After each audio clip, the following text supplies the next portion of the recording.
Senhoras e senhores, muito boa noite. Chegamos para o telejornal. Os destaques do dia. Nicolás Maduro declara-se inocente das acusações de narcotráfico. Em tribunal diz que ainda é o presidente da Venezuela.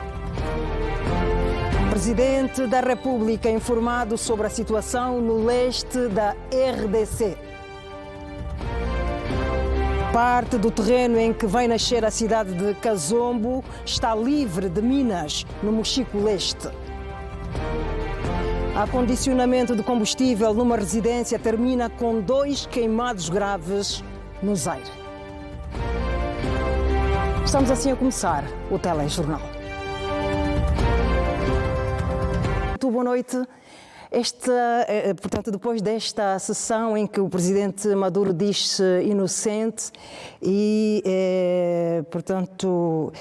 inocente exatamente, muda alguma coisa, muda algum quadro em tudo isto? Como é que o mundo está a reagir?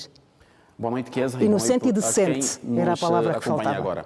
Sou um homem inocente e sou um homem decente e vou prová-lo. Portanto, aqui duas situações que chamam a atenção. Primeiro, a serenidade de Nicolás Maduro desde o dia que o vimos desembarcar nos Estados Unidos, depois de ter sido retirado de Caracas. Portanto, há aqui ainda uma dúvida sobre o termo a usar, se capturado ou raptado. Portanto, as correntes são O que é mais óbvio divididas. em todo este cenário? Mais óbvio seria Capturado. Capturado na visão dos Estados Unidos da América, porque dizem que era um fugitivo da justiça norte-americana e que foi raptado. Entretanto, os Estados Unidos da América não têm jurisdição. Mas, na verdade, foi capturado. Não têm jurisdição para fazer essa operação num país soberano. Portanto, os Estados Unidos da América, e numa atitude completamente improvisada, que vamos acompanhando do presidente Donald Trump, portanto, o que disse na conferência de imprensa de sexta-feira é diferente do que disse no sábado e é diferente do que disse no domingo.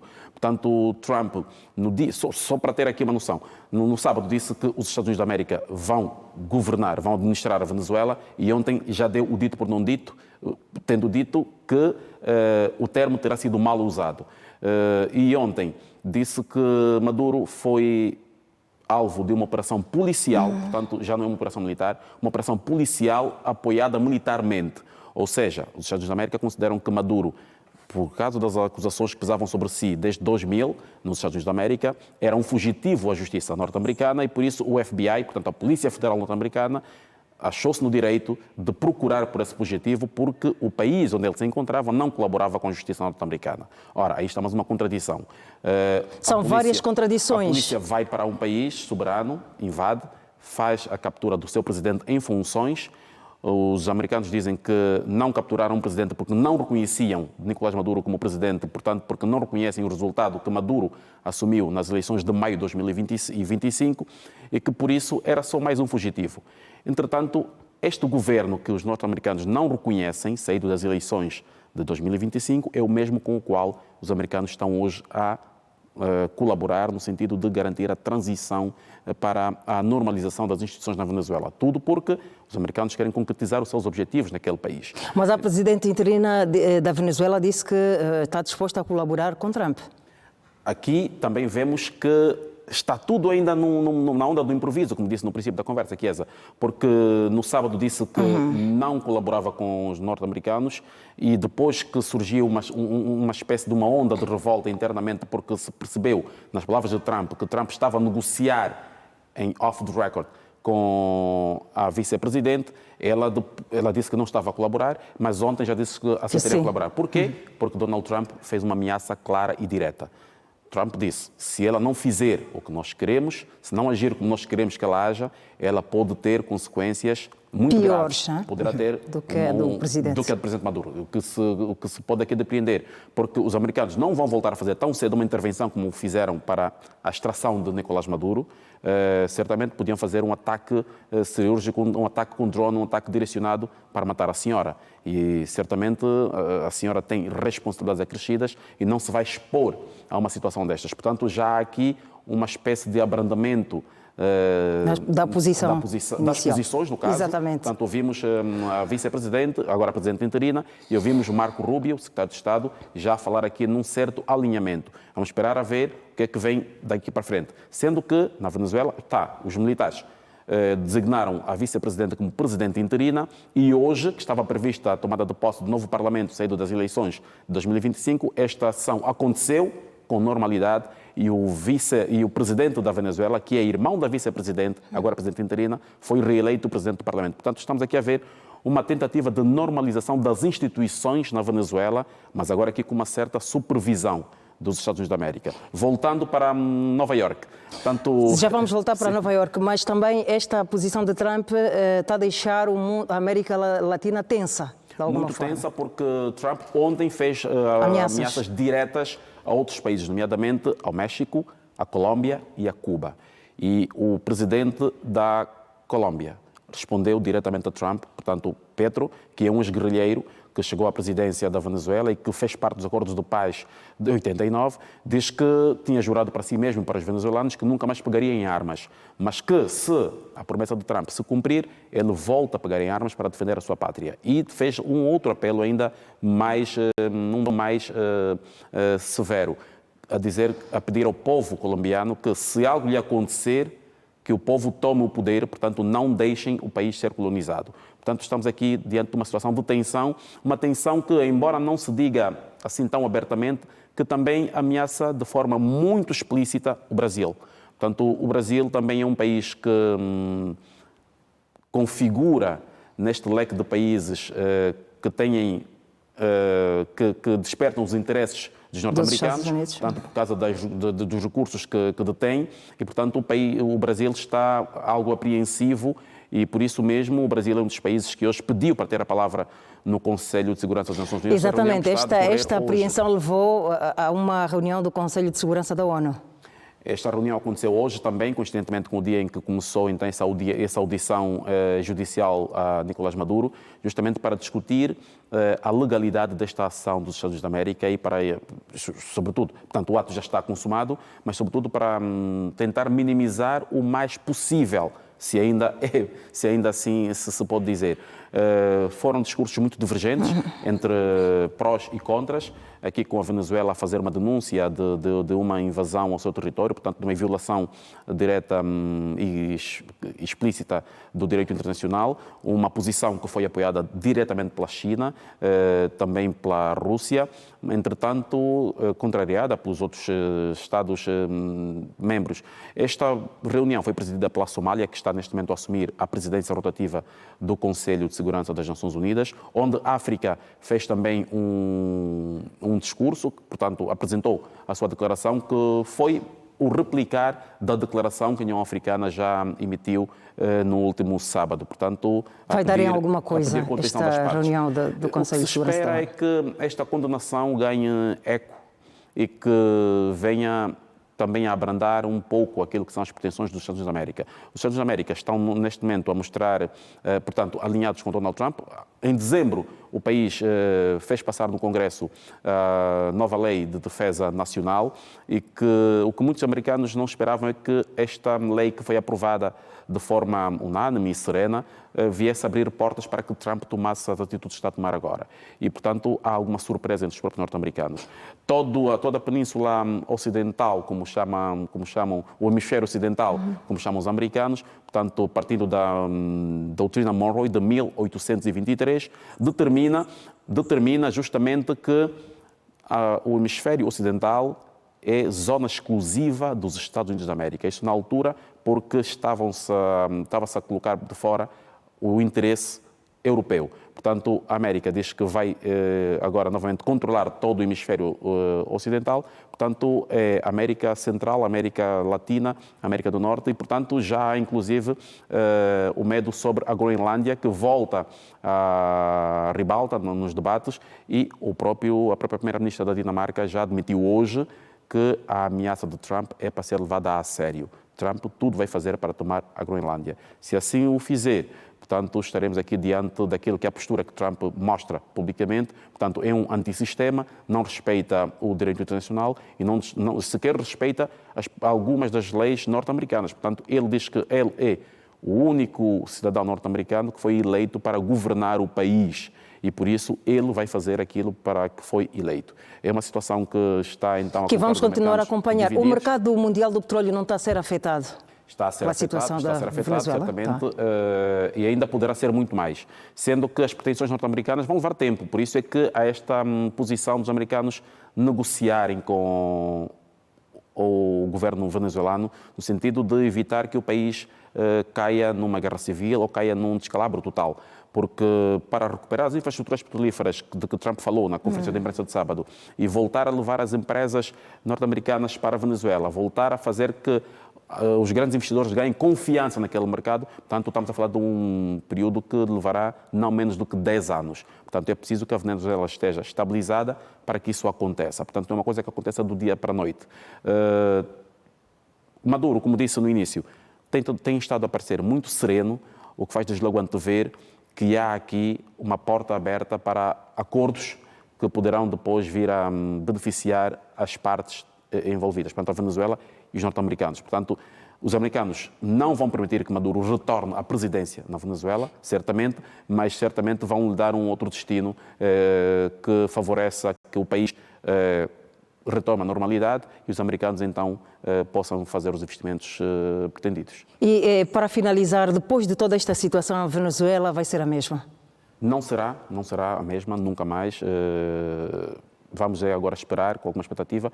O sistema, como se diz no Ocidente, o regime governamental é o mesmo, portanto, só se tirou Nicolás Maduro. As chefias militares são as mesmas, o Poder Judicial é o mesmo, a Presidente em exercício era vice-presidente de Maduro, o Presidente da Assembleia Nacional era muito próximo de Maduro, portanto, são as mesmas pessoas. Portanto, aqui é apenas uma tentativa de alteração do quadro. Portanto, agora, não tendo Maduro no comando, tem-se a Presidente interina que os americanos vão tentar manietar no sentido de tentar comandar. Quer dizer, lembramos que a próxima audiência de Maduro perante o juiz será no próximo dia 17 de março. E neste período, Maduro vai continuar detido em Nova York, no centro de detenção de Brooklyn, até a próxima audiência, sendo que o advogado de Maduro disse que hoje não pediu para já uma libertação sob fiança, mas poderá fazê-lo proximamente. David, obrigada e até a próxima oportunidade. Obrigado, Chiesa. Vamos continuar a acompanhar estes e outros assuntos. Não temos como não acompanhar, porque é um assunto que continua a marcar a atualidade. Depois desta conversa com o nosso editor para os assuntos internacionais, vamos continuar a falar de assuntos internacionais. A situação de segurança no leste da República Democrática do Congo esteve em abordagem no encontro entre o chefe de Estado angolano e presidente da União Africana, João Lourenço, e o estadista da RDC, Félix Tshisekedi, que efetuou uma visita de algumas horas ao nosso país.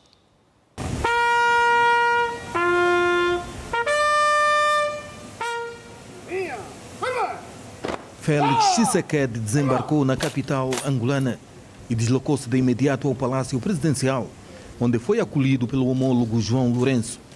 No encontro que decorreu à porta fechada, os 12 estadistas abordaram a situação de segurança no leste da República Democrática do Congo, assolado pelo conflito militar, com combates ativos entre as forças governamentais e os rebeldes do movimento 23 de março, conhecido por M23, apoiado pelo Ruanda. O curso dos acontecimentos no terreno coloca em risco o acordo de paz assinado em Washington, D.C., subscrito precisamente por Félix Tshisekedi, presidente da RDC, e pelo presidente do Ruanda, Paul Kagame, no dia 4 de dezembro de 2025, em cerimônia na Casa Branca, presidida pelo mediador Donald Trump e presenciada, entre outros, pelo chefe de Estado angolano João Lourenço, presidente em exercício da União Africana. Tshisekedi procura apoio de Angola para que o acordo de paz assinado em Washington, D.C., concretize o fim da guerra. Como vous savez, rencontré... Estou aqui em Luanda a convite do meu homólogo, Sua Excelência o Presidente João Manuel Gonçalo Lourenço. Passei aqui há algumas horas e com muito prazer eu discuti com Sua Excelência o Presidente vários temas que têm a ver com a vida no meu país e, sobretudo, a situação securitária no leste da RDC. Como sabem, Sua Excelência o Presidente João Lourenço não é apenas Presidente da República de Angola, mas é também Presidente da União Africana e, nesta qualidade, o Presidente tem tomado várias iniciativas para a paz no meu país. Por isso, hoje não foi diferente. Eu discuti de maneira muito profícua, tivemos uma conversa muito boa com o Sr. Presidente e o Presidente, como homem de iniciativas, de facto, poderá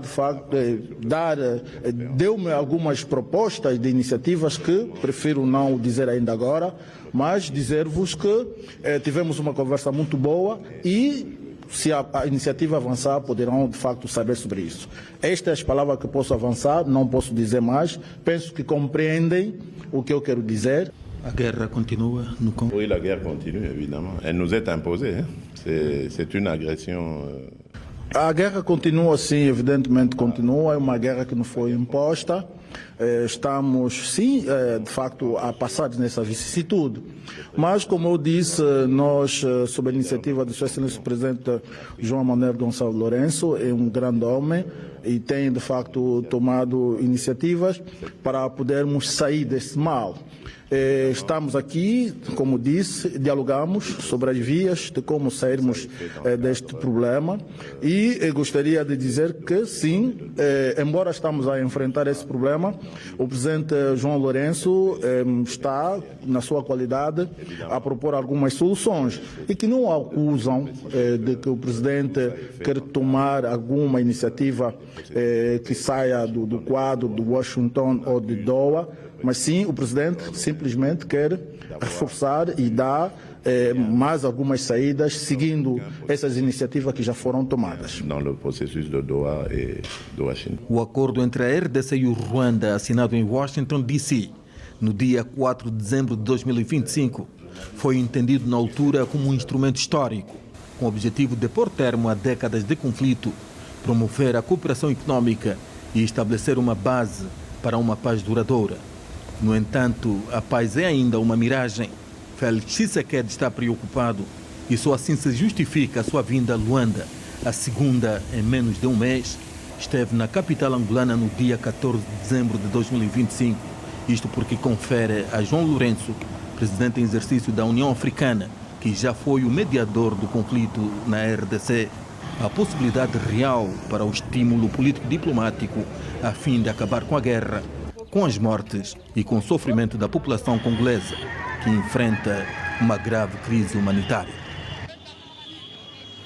O embaixador de Angola na República Unida da Tanzânia afirmou que Angola e a Tanzânia mantêm uma relação histórica sólida, baseada na amizade, solidariedade e cooperação, defendendo a necessidade do seu incremento e diversificação nos mais variados domínios de interesse comum. Domingos de Almeida da Silva Coelho fez estas declarações durante a cerimónia de entrega da distinção do governo angolano atribuída em reconhecimento ao papel histórico do ex-presidente da República Unida da Tanzânia e pai da nação, Júlio Nyerere, no apoio à luta de libertação nacional de Angola e de outros países da África Austral. A distinção do presidente da República, João Lourenço, foi entregue à viúva de Júlio Nyerere em representação da família do antigo estadista, na presença de Mahamudu Thabit Kombo, ministro dos Negócios Estrangeiros da República Unida da Tanzânia. A viúva do antigo presidente agradeceu o gesto do governo angolano, considerando uma demonstração do reconhecimento do contributo histórico da Tanzânia e do seu líder fundador para a libertação de Angola.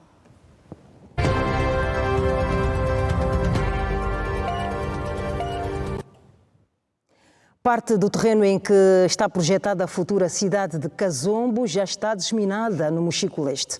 O ministro dos Antigos Combatentes e Veteranos da Pátria, João Ernesto Liberdade, confirmou o facto com a entrega de certificados de controlo de qualidade que atestam as áreas livres de minas. É um dos projetos mais esperados na província do Mochico-Leste. A futura cidade de Kazombo será erguida aqui, nesta área de 265 hectares, numa primeira fase. Antes do lançamento da primeira pedra, a área com um total de 1000 hectares foi desminada num processo que envolveu 3 brigadas destacadas igualmente no futuro aterro sanitário e que removeram mais de 2000 engenhos explosivos. Temos o total de 2.896 engenhos explosivos removidos. Na futura cidade do Kazombo, temos 263,5 hectares desminados e também no aterro sanitário temos 40.000 metros ao quadrado desminado. Trabalho que ainda decorre também na zona do futuro aeroporto de Kazombo foi visto ao detalhe pelo Ministro da Defesa Nacional, antigos combatentes e veteranos da pátria, João Ernesto dos Santos, que ao lado do governador do Mochico-Leste, Crispiniano dos Santos, avaliou o curso da desminagem e a destruição dos mais de 2000 engenhos removidos de junho a novembro de 2025.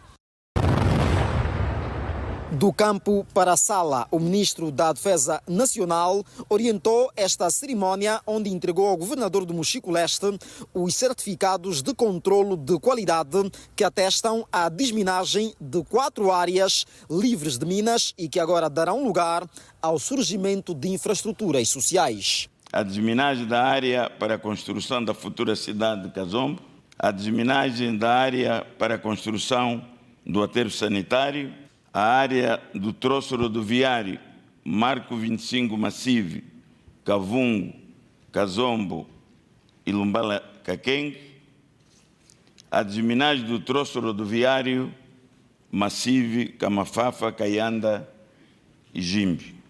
Representa a base daquilo que pretendemos para o desenvolvimento da nossa província.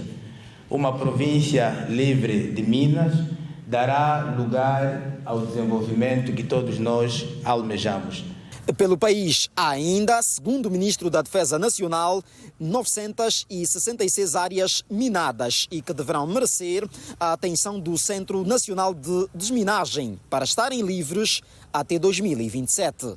A estatística sobre a existência de minas em Angola indica cerca de 966 áreas minadas, situação ainda preocupante para o Executivo angolano, pelo que exorto os especialistas de minagem, das Brigadas do Centro Nacional de Minagem, das Forças Armadas angolanas, as instituições públicas e organizações não governamentais vocacionadas à desminagem, a evitar esforços conjugados para que se cumpram os prazos que foram fixados, que apontam o ano de 2027 como o fim das áreas minadas conhecidas em todo o território nacional.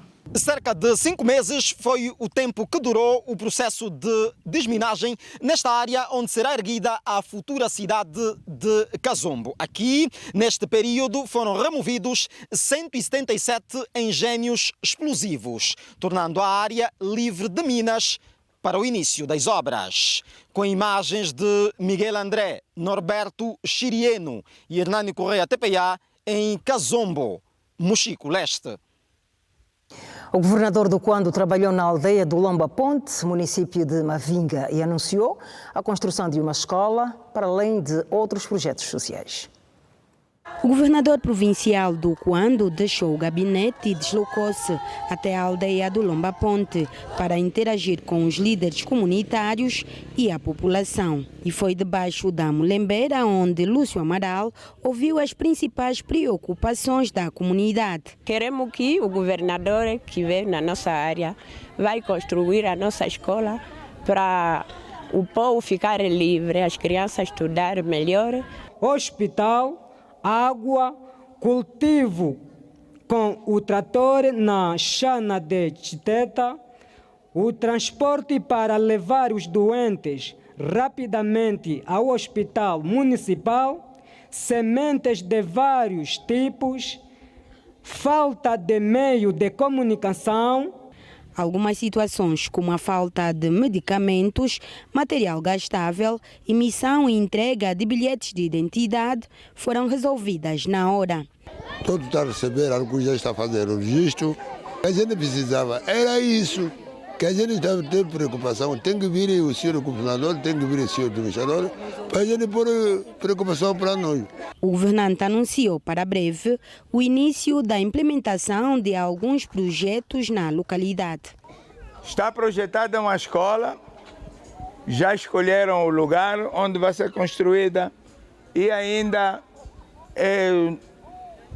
ou no final do mês ou no início do outro mês, vamos iniciar a construção da nova escola aqui para os nossos meninos, porque aqui já estudam até a 6ª classe.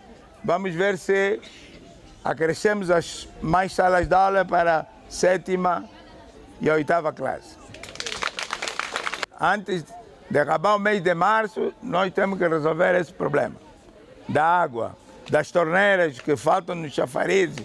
Antes de deixar o Lomba Ponte, Lúcio Amaral procedeu à entrega de produtos da cesta básica, material escolar e inputs agrícolas. A localidade do Lomba dista a mais de 20 quilômetros da sede capital, Mavinga. Tem uma população estimada em cerca de 1000 habitantes, que tem na agricultura e na apicultura a principal fonte de renda e sustento das famílias. As imagens são de Miranda Astral, Tomás Lumbunde e Margarida Bravo, TPA, na província do Cuando. Começou a segunda fase das obras de requalificação da Estrada Nacional 250 no troço rotunda do SME Caloapanda, no Bié.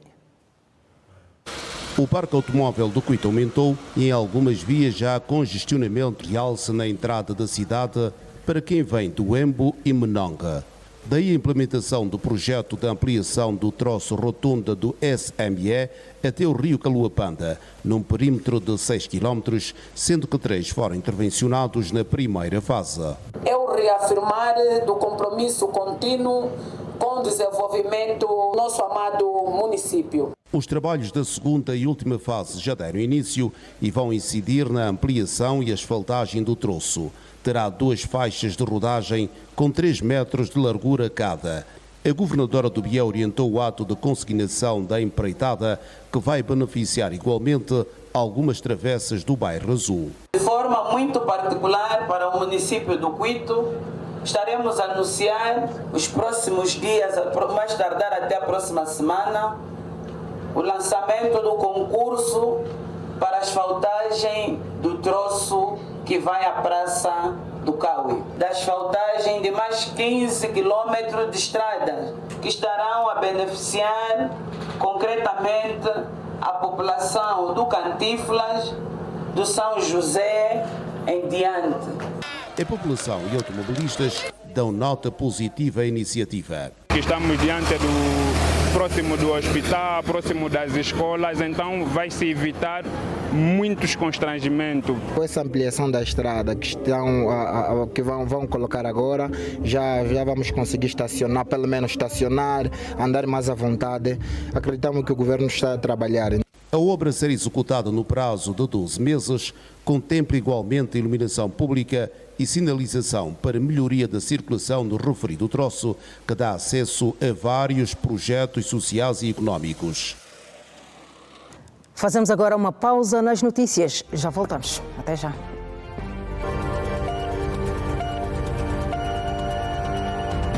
Entramos agora para a segunda metade do telejornal. 4 cidadãos estão detidos pelo SIC em Benguela, acusados de envolvimento no aborto que resultou na morte da gestante de 7 meses. Segundo o SIC, os acusados ocultaram o corpo da vítima num escombro para simular um crime de agressão sexual na via pública. Um dos suspeitos é o namorado da malograda. Enquanto alguns festejavam a passagem de ano, Do outro lado, um cidadão de 25 anos, de nome Edmilson Bandeira, convenceu a sua namorada de 26 anos de idade a interromper a gravidez de 7 meses, tendo levado a malograda para a residência de um suposto médico no bairro da Calossombeco 2, em Benguela, na companhia de seu comparsa, que por sinal é o seu tio. Após a intervenção mal sucedida, a vítima não resistiu e acabou por perder a vida no dia 31 de dezembro. Por forma a ocultar o crime, os acusados desfizeram-se do corpo da vítima logo nas primeiras horas do dia 1 de janeiro do presente ano. Por forma a enganar a opinião pública, os mesmos terão transportado este cadáver até numa das barbarias abandonadas, precisamente nas imediações da cerâmica, e depositaram lá o corpo. O suposto médico de nome Lourenço Fernando Jordão, auxiliado pela sua esposa, não está habilitado a exercer a atividade. O SIC, Serviço de Investigação Criminal em Benguela, no âmbito do combate à criminalidade violenta, deteve os 4 cidadãos com idades compreendidas entre 23 a 25 anos de idade implicados neste crime de homicídio qualificado. O SIC chegou a seus fatos em função da nossa linha de investigação, porque também não acreditamos na primeira versão de que se tratava de uma agressão sexual ocorrida na via pública, e de lá começamos com o nosso faro investigativo, que descobriu o esclarecimento deste fato, tratando-se efetivamente de uma interrupção de uma gravidez de 7 meses, e que houve complicações e resultou na morte desta mesma vítima, que tinha 26 anos de idade. Os autores do crime serão presentes ao digno magistrado do Ministério Público para outros trâmites processuais. A mãe da menina abusada sexualmente em Luanda agradeceu hoje a iniciativa da Administração Municipal de Viana de pagar a renda de casa num outro bairro para que a família possa viver com tranquilidade. A administração de Viana reuniu nesta segunda-feira com a família da menina Belma, vítima de violência sexual, para esclarecer as informações distorcidas que rolam nas redes sociais sobre o paradeiro da mesma, bem como seu estado de saúde. Nós entendemos que para evitar situações de género, ou seja, desinformação, pedimos à família, e porque nós temos estado a trabalhar com a família desde o primeiro momento, particularmente aqui, a mãe e familiares de direito da mãe, ou seja, irmãos da mãe, sobre o acompanhamento social que a administração municipal, por via da Direção da Ação Social, tem feito a esta família. Entretanto, surgem informações de que a Belma foi retirada coercivamente do seio da família e não se sabe onde é que a Belma estava localizada. Então, entendemos que era preciso esclarecer entre as partes, tanto a administração e a família da Belma, desta desinformação que tem estado a vincular aqui. A Belma está localizável, está sob proteção social do Estado, especificamente da administração municipal, num dos centros de acolhimento onde está a ter proteção social, e ser acompanhada também por psicólogos e médicos, não só por conta do seu estado, não que ela esteja num estado de saúde grave, mas por conta do que aconteceu. Claramente todos nós acompanhamos os vídeos e ela está a fazer a medicação, está a ter um acompanhamento médico e medicamentoso. O encontro serviu também para garantir à família condições para mudar de residência, visto que a mesma é insistentemente abordada por causa do caso de violência vivido pela menina Belma, de 15 anos de idade. Temos estado a evitar esse esforço e estamos a depender agora da família, que nos dê já, ou seja, nos indique onde é que a família se calhar se senta mais confortável para a gente poder ajudar a arrendar uma casa para colocarmos a família. A mãe da menina garante ter noção da localização da filha e está satisfeita com a iniciativa da administração em arrendar uma residência em outro lugar para que a sua família possa viver mais tranquila. Esta ideia achei muito bom. Achei muito bom e é isto que vou fazer. Ainda hoje eu já vou para trás da residência. A minha vivência no bairro não tem sido fácil, não tem sido mesmo fácil. Até ir à cantina eu nem aguento devidamente. Eu tenho que me esconder, tenho que pôr sempre uma máscara, tenho que pôr sempre um chapéu. De realçar que a família está a ser acompanhada por um escritório de advogados e, de acordo com o defensor, a adolescente está a ser devidamente acompanhada pela família.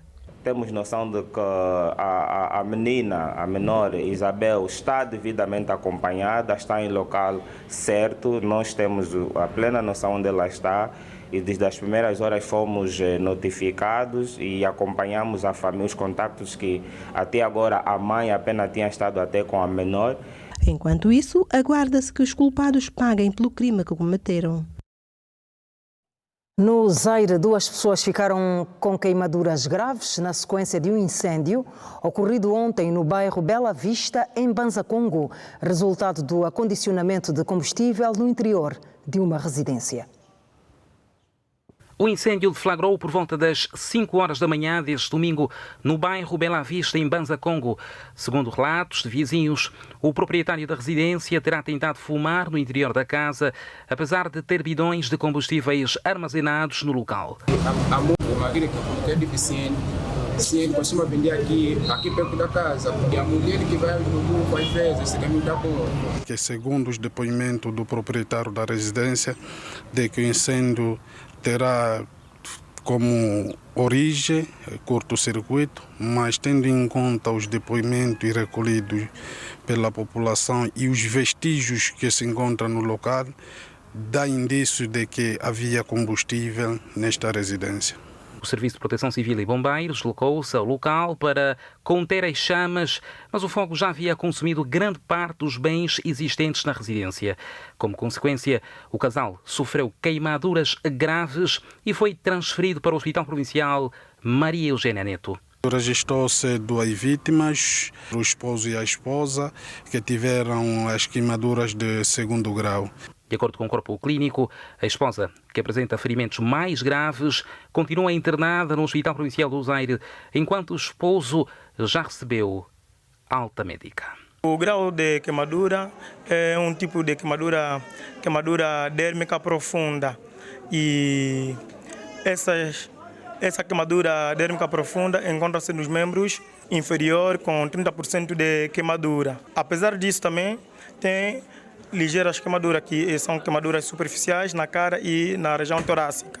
Acondicionamento de combustível em residências continua a representar um risco elevado, tendo provocado mais um incêndio no bairro Bela Vista, em Banza Congo, província do Zaire. O tempo em Angola. Dalila Prata, boa noite. Quais são as províncias em que teremos o clima muito quente?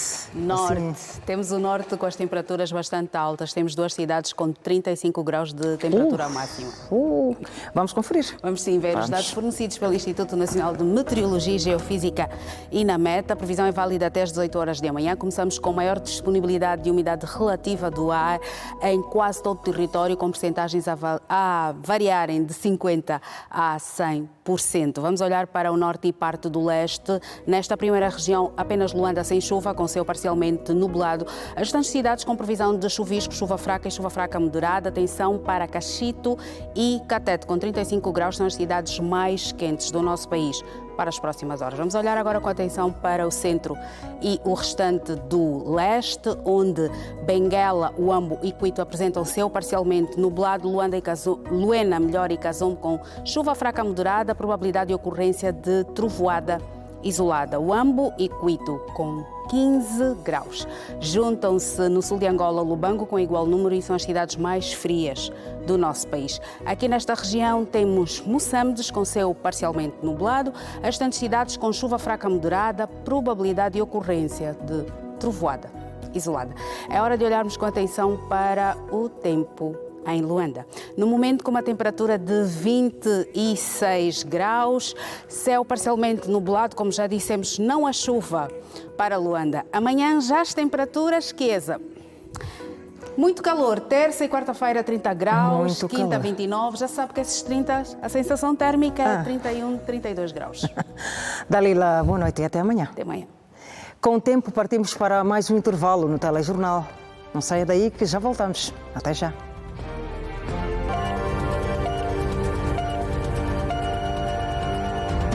É a última parte do Telejornal. Luanda registrou um aumento de mais de 2.000 utentes do bilhete de identidade, registro de nascimento e atestado de residência no regresso ao trabalho depois da quadra festiva. Bom dia! Abraços marcaram o reencontro dos funcionários da administração municipal do Talatona no primeiro dia de atividade laboral, cuja missão continua a ser a celeridade na prestação de serviço. Nós começamos muito bem o ano com uma assiduidade acima dos 90%. Tivemos também a visitar as direções municipais, sobretudo aquelas que estão fora do edifício principal, e conseguimos constatar o nível de assiduidade e a presença dos funcionários. Em termos de documentos que nós conseguimos atender até a hora que falamos, atendemos 32 atestados de residência, cerca de 93 bilhetes de identidade, isso é a segunda via que foram aqui tratados, e tivemos também a entrada um bocadinho fraquinha, que não é o normal, de 10 documentos. Isabel Kababe aproveitou o primeiro dia de trabalho para tratar do bilhete de identidade e garante que foi superada a expectativa. Quando cheguei tarde, na verdade, cheguei 12 horas e foram atendidos, fui muito bem atendida, graças a Deus. Enquanto as administrações municipais aplicam a celeridade na prestação de serviço no setor metalúrgico, aplica-se o rigor para o êxito das obras, no ano em que estão definidos colher bons resultados. Contamos com todos os funcionários cá presentes e é satisfatório até o momento. A princípio que esperemos um bom resultado em função do investimento que nós implementamos na organização da nossa estrutura, tanto a nível da direção como a nível da oficina. Neste ano em que a força de vontade dos trabalhadores em quebrar o absentismo eleva os níveis de maior produção e comprometimento com a nação angolana. O primeiro dia é muito essencial, mostra a responsabilidade que tem com o trabalho. No Serviço Integrado de Atendimento aos Cidadãos espalhados pela cidade capital, também foi enaltecida a celeridade pelos utentes. Eu vim fazer a segunda vez do bilhete de identidade. A princípio, quando eu cheguei aqui às 6 horas. 6 horas ficamos aqui à espera, porque eu cheguei na segunda fase. Mas quando cheguei para dentro, eu pensei que o trabalho estava demorado, mas quando cheguei lá encontrei uma simplicidade. O atendimento foi ótimo e foi um processo rápido. Depois de fazer o cadastramento, esperei 2 dias, que foi na sexta-feira. Hoje, segunda-feira, vi aqui para fazer assinar a imagem. Aguardei um bocadinho e acabei de receber a carta. Neste arranque de 2026 estiveram 80% da força de trabalho no SIAC para dar resposta às preocupações dos cidadãos.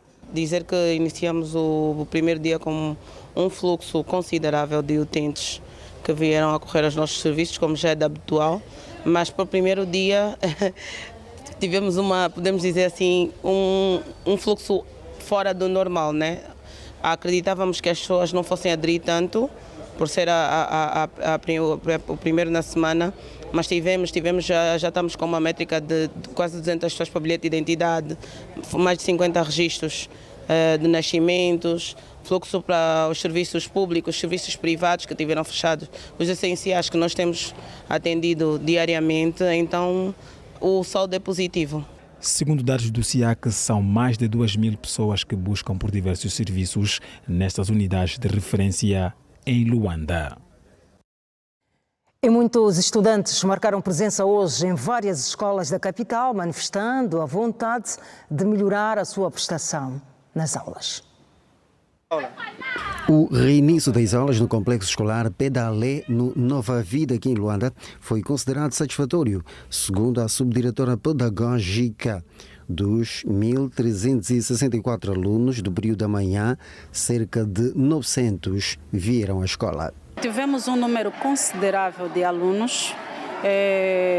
Dos 1.364, tivemos 900 alunos presentes no turno da manhã. Em termos de professores? Também tivemos um número considerável Dos 22 professores de turno da manhã, temos 20 professores presentes. Já no Liceu número 8054 do projeto Nova Vida, a presença dos alunos também foi satisfatória. Alegria pelo reinício das aulas e foco nos estudos são sentimentos manifestados. O início da aula foi bom. Houve uma baixa dos colegas que não podiam aparecer hoje, mas os professores puderam aparecer hoje, graças a Deus, e foi muito bom. O primeiro trimestre foi bom? Foi muito bom. Deu para aproveitar também. Boas positivas. Yeah. E qual é a perspectiva para esse semestre? Mais foco, determinação e seguir o que é de mais importante, né? Que é o estudo. Temos perspectivas muito altas. O meu primeiro trimestre correu muito bem, mas eu espero melhorar ainda para estar com umas notas melhores que as do primeiro trimestre. As direções das escolas públicas e privadas já estão envolvidas no trabalho que vai culminar com a fase de processamento das notas do primeiro trimestre. Já fizemos o balanço e não só. A semana passada também foi semana de refrescamento. Tivemos com o corpo docente reunidos, analisando, fazendo as mini pautas e com certeza o primeiro trimestre foi positivo. Até aqui estamos na fase de processamento dos resultados.